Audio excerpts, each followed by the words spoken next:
What is going on, Kryptic crew? This is your boy Kryptic Flash here. Welcome you guys to our Week 6 team builder against Rising Star Dylan and the Richmond Raikous. If you guys are hyped, make sure you hit that like button down below. Also subscribe if you're new to join the Kryptic crew. Now, last week we had a huge win against Garchomp the God, bringing us to a 3-2 record. So finally we have a winning record. We're looking good. We're on a win streak right now, a 2-game win streak. Looking to keep that going. Rising Star Dylan here, he's got himself a very scary team. It's a very spooky team. He has had some very close matches. Unfortunately, he is, I believe, 0-5 right now. But that honestly in Pokemon means nothing. Because all you need is some good luck and some nice predictions and you can win the game. So records honestly to me mean nothing except for when like playoff time comes, but like week to week it doesn't matter. Any team can beat any team as long as you prep well and you make the right plays. So that's why going into prep, I mean, you guys can just see how scary and crazy his team is, and so I had to take prep really seriously this week because I want to keep on this roll that we have going on.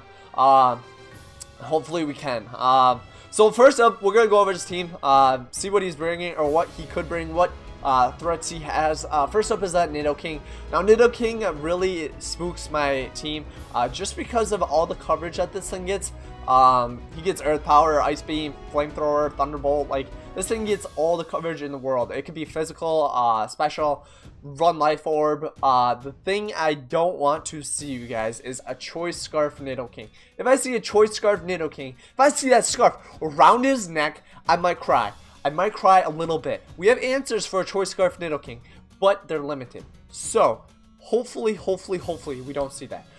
Next up is this Galvantula. Now, Galvantula is a very basic Pokemon. It does one thing, but it does it really well. He could give this thing a sash and tell it to go put up sticky webs, and that's Galvantula's job. So, it hits hard on the special side with Bug Buzz, Energy Ball, Thunder with the Compound Eyes, boosting accuracy. He could be Volt Switch to get some pivot going on. Sticky Webs. That's pretty much the set that I'm expecting is like Energy Ball, Bug Buzz, Thunder, Sticky Webs or something like that. It's a very good Pokemon. Sticky Webs does a number to my team just because our main sweepers really rely on speed. And so I could definitely see him bringing this Galvantula to set up those Sticky Webs. If he does, we need to get rid of them ASAP. Get rid of this bug, get rid of those webs, just get it done. Next up is his Alolan Marowak. Now, Alolan Marowak is a very cool Pokemon. It gets potential abilities such as Lightning Rod to make it immune to electric, and then Rock Head to prevent recoil, which Rock Head Flare Blitz combo just does the work. So this thing gets ground coverage with Bone Club. Also gets that nice Flare Blitz Shadow Bone coverage to kind of round them out. I've never really faced an Alolan Marowak, so I don't know what to expect. I would assume just like a Bone Club, Flare Blitz, Shadow Bone, and then random other move. I don't know what this thing does, so we just need to play very careful around it. I know it's got a pretty slow base speed, so maybe we can take advantage of that and try to hit it with something hard. But I'm nervous just because I've never seen one or played against one. So we'll see how it goes. Hopefully he doesn't bring it. If he does, we'll figure it out. Next up is his Weavile. Now Weavile is a monster, you guys. This thing has a base 125 speed. Like, that is no joke. That is no joke, you guys. Base 125 speed, a really nice attack stat. Knockoff stab is amazing in singles. It is too good. It's got priority with Ice Shard and Fake Out. This thing, Icicle Crash if he wants to try to get some flinches. Low Kick for coverage on my big old Mega Aggron. It's just a good mon. Really quick mon. That Fake Out could be really nice.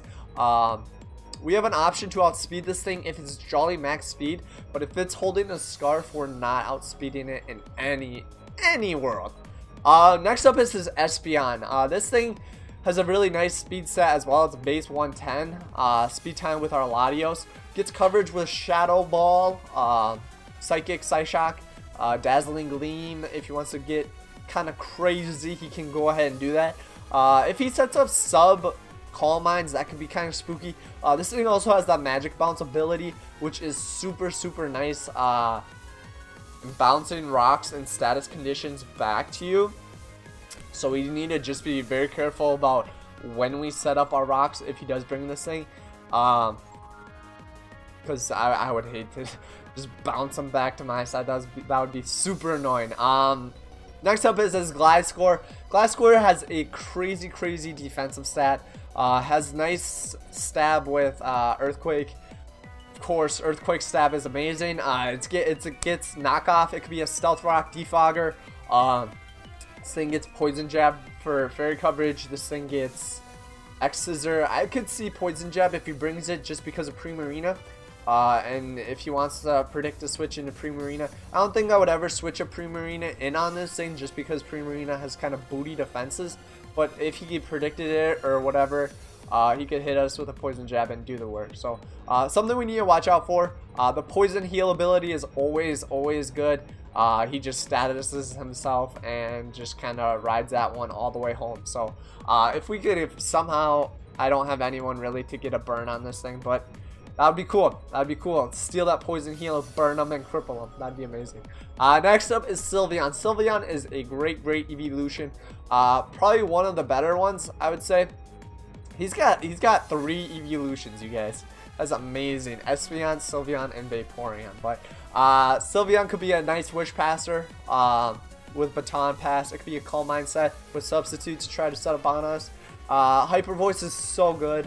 Hits behind subs. It's just so good. I know it got nerfed in Sun and Moon, but come on, let's be honest. Hyper Voice, Pixelate Hyper Voice is still amazing. Psyshock, Hidden Power, whatever. Wish, it could be a Toxic set. Bulky, Sweeper, I don't know. It could be any of the sort. Next up is Cofagrigus. Now this thing gets really annoying with its Mummy ability, plus the fact that it's just a bulky Pokemon with Will-O-Wisp, Pain Split, Destiny Bond, Shadow Ball, Hex, Toxic Spikes. Like, this thing can get really annoying. And, like, I'll spoil it a little bit for you guys. Like, what we're bringing this week, we don't have any direct answer to this thing. Like, we're going to have to rely on everyone to just get some damage off on this thing. I can't let him burn our physical mons.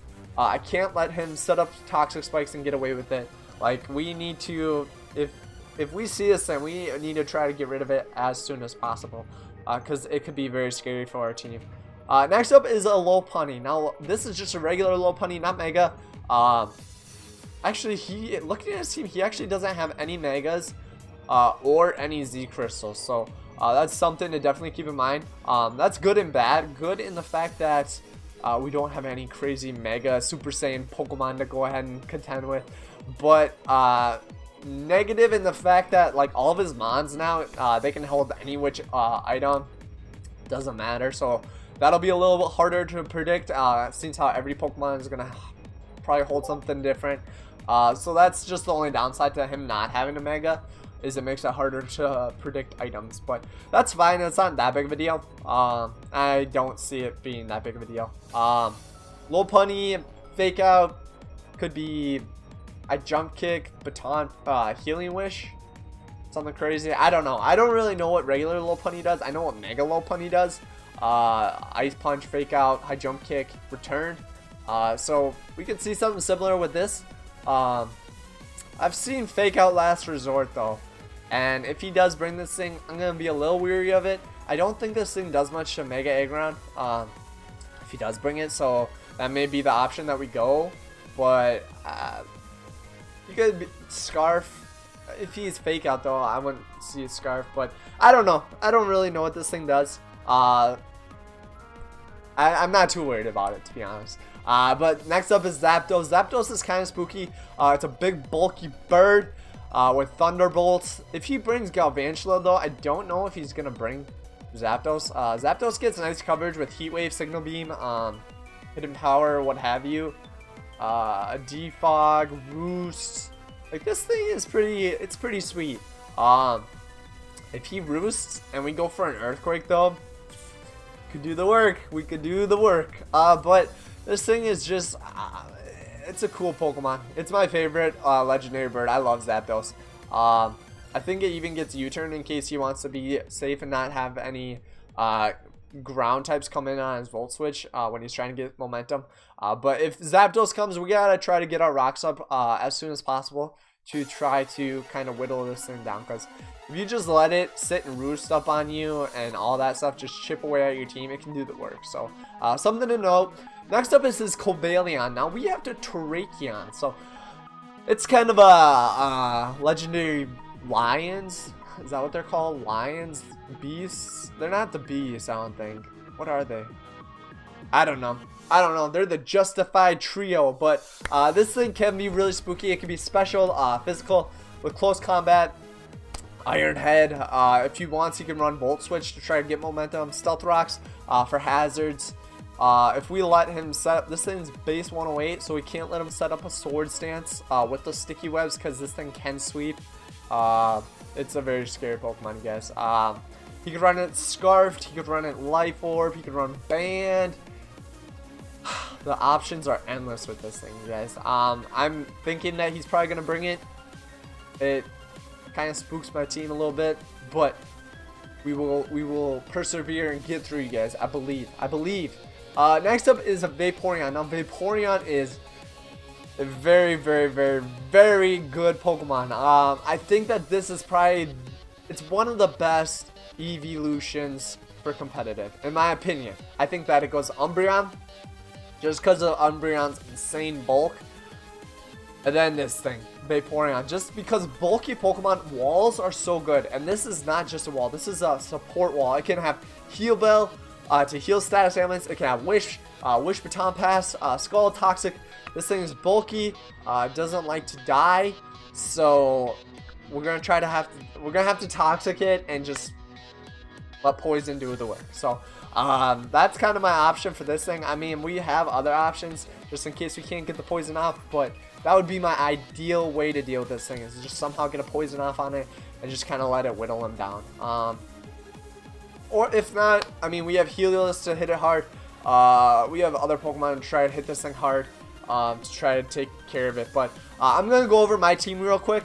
Go over what I'm bringing, why I'm bringing, the movesets I'm bringing, what they cover, and what they don't. So first up, as always, you guys, the Mega of the team, Mega Aggron. We are bringing Mega Aggron again. I don't think there's been a week that we haven't brought him, but the thing I like about Mega Aggron is it's such a big, huge wall that you really can bring it every week and just know that it's going to takes super effective hits like no other, you guys. Like, a Weavile's low kick to a Mega Aggron is doing 34% at max. Like, we could eat those and just heavy slam the thing to death, and it would be amazing. We're bringing Adamant for that attack boost. Not max HP, but pretty close. Then max special defense, so that's just a well-rounded mon, you guys. With heavy slam for obvious the Sylveon for Weavile. No, Discord. I hate the Discord notifications on my computer. I apologize about that, guys. I apologize about that. But the Earthquake for Marowak, for what else? Cobalion. It hits that Nidoking. Nidoking is very scary, you guys. Ice Punch for, again, the Nidoking. The Gliscor, if he wants to bring that in on my Juggernaut predicting an Earthquake, we can go ahead, hit him with the Ice Punch, do a lot of damage. It's a 2-shot with the Ice Punch. And then Toxic for that Vaporeon, so we can whittle that thing down.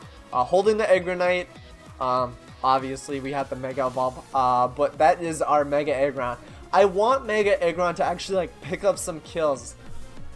He's kind of been that Pokemon that I've turned to when I've really had no other switch-ins for a Pokemon, just because I need him to take a hit and deal a lot of damage. So that's kind of what Mega Aggron's role has been on my squad. I know that there's better ways to use it, but I kind of like it as kind of the wall to just kind of sponge hits and deal off one big blow. So that's how I use Mega Aggron. I know that a lot of you probably use it. There's many ways to use it, but I just use it for its huge defensive potential. So I think it complements my playstyle a little more. Next up, we have our Pokemon that we picked up for last week's match. Is our beautiful Spearmint, our Latios. So Latios had a huge week last week. If you guys did miss that video, I'll link it in the description to our last battle. Last week we were running a very offensive Choice Scarf set. This week we are going to be doing a it's still offensive, but it's a very much a supportive setup set. Psychic, because it hits almost everything besides that Weavile. We need to get Weavile out of here, get it gone before we can go ahead and start doing some shenanigans with Spearmint. It's holding the Mind Plate to power up that Psychic, but I have the Defog, of course, to get the webs up off of our field. And the beautiful thing about Spearmint being our Defogger this week is that it's got Levitate, so it won't get affected by the sticky webs at all, so it won't hinder its speed. So if worst case scenario we just need Spearmint to go ahead and defog the webs out, we can go ahead and do that and just kind of sack him off. I don't want to sack him off, but if we need to, we can. Calm Mind to go ahead and set up. We can actually Calm Mind on like that Vaporeon, maybe Cofagrigus. We can Calm Mind up on that Zapdos. I want to Calm Mind up on something that's special so that we can go ahead, boost our special defense, and then go ahead and recover to get that HP back. That would be ideal, because I think that Psychic, like +2 and +3, is doing the work to his team. So, and the main reason I'm bringing this is for just regular Nidoking. We outspeed, obviously. Nidoking is base 85, so we're base 110 speed. So we will be outspeeding and one-shotting Nidoking with Psychic. That was the main reason I didn't bring Draco, just because I wanted to have setup potential, and you'll see why I want a setup mon in a little bit, but I like that setup potential, and it was that 4 move slot syndrome where you have more moves that you want to put on it, but you can't because you only can choose 4. Like I wanted to run, I wanted Dragon Stab on this thing, but I also wanted Calm Mind. I want to recover for reliable recovery, but yeah, that's our Latios. It took me forever to kind of come down to a set that I was okay with. The only downside is, of course, that Weavile. I can't touch it, but I'm not staying in on the Weavile anyway. He's gonna outspeed me and hit me with a really hard knockoff. So I don't think that in any world I would stay in. I would go into Mega Aggron, take the knockoff. If he wants to go for a low kick, he can. I can take one and just heavy slam him and kill him. So that is our Spearmint. Our next Pokemon is our Heliolisk Umbrella. Now we are bringing a U-Turn, Thunderbolt, Hyper Beam, Hidden Power, Ice set. U-Turn is for the initiative to keep momentum in our favor. I didn't want to go Volt Switch because he's got that Gliscor, he's got that Nidoking, potentially that Marowak with Lightning Rod. So I didn't want to go Volt Switch just in case. U-Turn guarantees me switch momentum. Thunderbolt for that Vaporeon. This is kind of our Vaporeon check. If this thing goes down, then we Toxic it and try to kill it that way. But the Thunderbolt for that Vaporeon, because I really don't have any other really good answers to Vaporeon. Hyper Beam. Now I'm bringing Stab Hyper Beam this week just to hit something insanely hard if we need to. If we need damage and Heliolisk is on its last leg and one more move and it's dead with the Life Orb, we're hitting a Hyper Beam and we're just gonna annihilate something. Now there's always that risk that he goes out into Cofagrigus, into Marowak, but I think that if we can pull off a Hyper Beam in this match, I think it'd be kind of fun to see. So Hidden Power Ice, obviously, if he's predicting some kind of an electric type move on Vaporeon, goes into Nidoking, hit it with an HP Ice, and it does the work, as well as that stupid Gliscor. HP Ice is one-shotting that thing. So if he wants to bring that in, go for it. We will outspeed and we'll kill with Hidden Power Ice. And that's another reason I didn't want to go choice specs on this thing, is just because I want to have the ability to switch up our moves, because if he has no Scarfers on some of his mons, we outspeed and we can hit them with a really hard move. So that's our Heliolisk Umbrella. I'm really excited. I think that he's gonna actually put in a lot of work if we can use him correctly this match. Next up is our MVP of the season, who is in contention with Latios right now. Latios is rising to the challenge, but we have Beauty Queen, our Primarina. Now this is a very supportive set. Traditionally I've been running max offensive with choice specs. Last week was a bulky set, but still had some coverage moves. This week we are bringing a Calm, max HP, max special defense wall, light clay holding Primarina with Scald just for strong stab. Deals a lot of damage to Nidoking, Marowak. Weavile honestly doesn't want to take a Scald. SBN doesn't want to take one. Gliscor doesn't want to take one. Cobalion probably doesn't want to take one. Toxic for that, Vaporeon and Cofagrigus. And then Light Screen and Reflect to try to get some screens up on our side. We're holding the Light Clay to make those screens last 8 turns. I think that this is the reason I wanted to bring Calm Mind Latios, is because I knew I wanted to dabble in some screens this week and get screens on our side, because screens are so good. I think that they're underrated. I think if you can get screens on your side of the field, you can really start putting work in on your opponent, because he really can't touch you. So that's why I wanted to bring Calm Mind Latios. If we could get a Reflect Up or a Light Screen or both and get a pretty safe switch into Latios, start setting up with Calm Minds and recover, then we can just start wrecking through his team. So that is the main reason I wanted this Beauty Queen. I wanted it to be more of a supportive set. We needed something to kind of eat special hits. Aggron's a physical mon, can't really deal too well with special hits. I mean, it's a bulky mon altogether, so obviously it can take them, but it doesn't like to. And if we can get Beauty Queen in to set up some screens, that could be beautiful. I could also Toxic that stupid Zapdos if he wants to try to go into that thing and predicting a water move and thinks that he can eat it. Just go for a Toxic and poison it and start whittling away that thing. So I think that Beauty Queen can put in a lot of support work this week. We need to get those screens up, Toxic some things. If he Toxics Beauty Queen with Cofagrigus or that stinking Vaporeon, that could be a little bit of a pain. This is going to be my prime switch into that Cofagrigus. Because if he wants to go for a Willow, we can eat the Willow. It's not going to whittle us down anymore. I mean, it's going to start working away at us. But then we can go ahead and get a Light Screen up, a Reflect, and go into Latios and try setting up on him.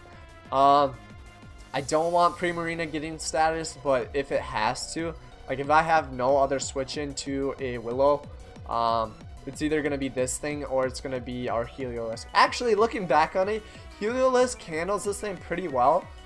Having that normal typing, ghost moves don't affect it, so maybe that would be a switch. I don't know, because I don't really want our walls to get whittled down. I think that if Heliolisk goes down, then Primarina becomes a switch into Cofagrigus. But I think that screens are going to be really cool this match.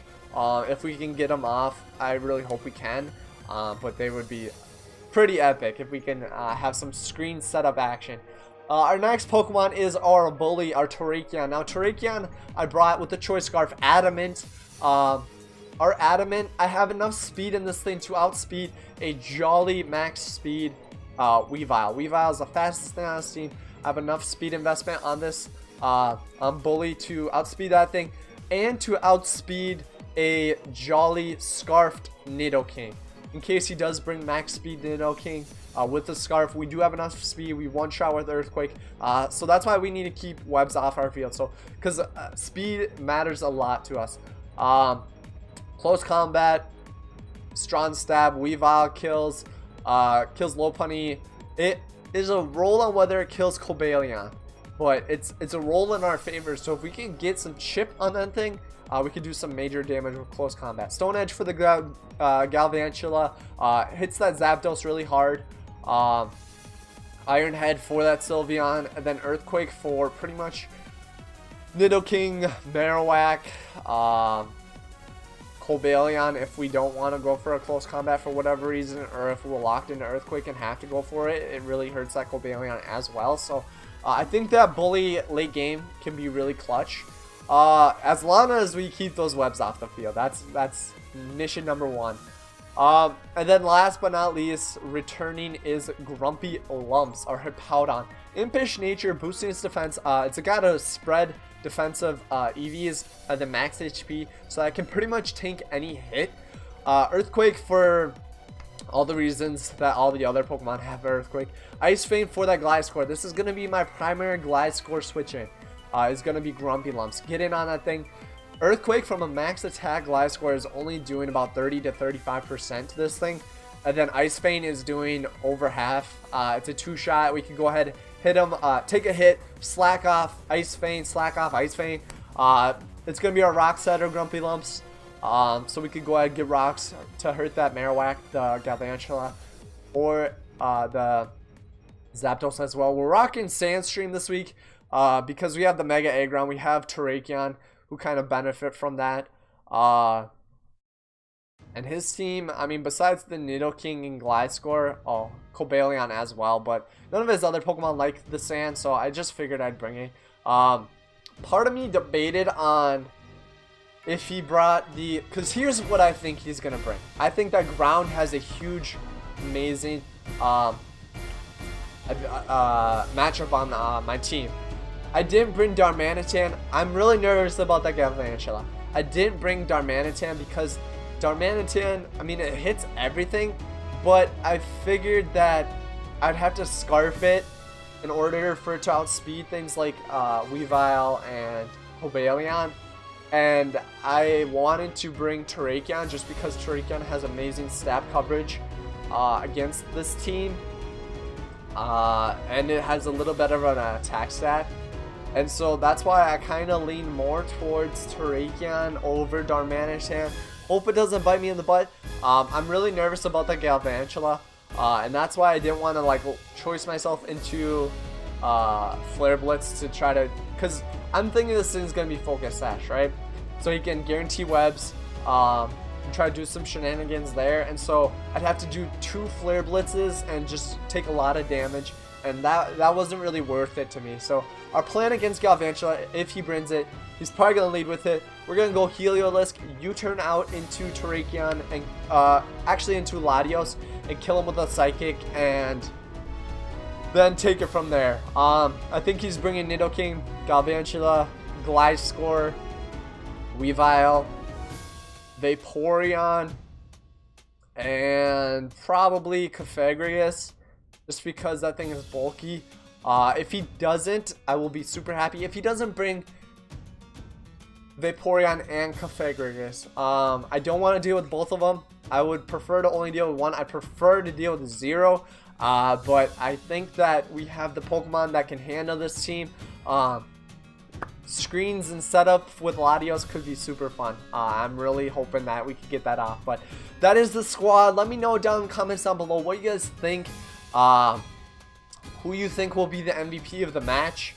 And if you guys think the Minnesota Lycanrocs will be 4-2 by the end of tomorrow. Thank you guys so much for watching. It's good to be recording again. I'm recording this a week early. I just got done with all my quizzes, or not my quizzes, my exams and my presentation. And like this week of school felt like finals week, you guys. It was absolutely brutal, but it's good to be back recording. I'm hoping that we can bring another win to the Lycanrocs. Be 4-2 at the end of this week. But yeah, that's going to be it for me, guys. This is Kryptic Flash. I'm out.